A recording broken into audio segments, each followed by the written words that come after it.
how to unlock iPad screen passcode. Hey everyone, welcome back to the channel. If you're new here, don't forget to hit the subscribe button and turn on the notification bell to not miss any updates. So, do you want to unlock your iPad without screen password? Then you're in the right place. For that, you'll need to go to your iPad settings and then scroll down and tap on Touch ID and Passcode on the left hand side, and then you'll need to enter your current passcode.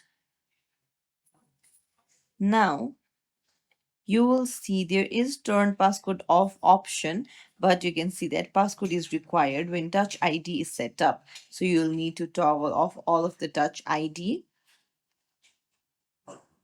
So once you toggle it all off, uh, you need to refresh it, and then after a while you can see that turn passcode off option appears. You'll just have to tap on it, and then you'll be able to unlock the device without any passcode. It's as simple as that. If you found this tutorial helpful, don't forget to like and subscribe to our channel for more tips and tricks. Thank you for watching.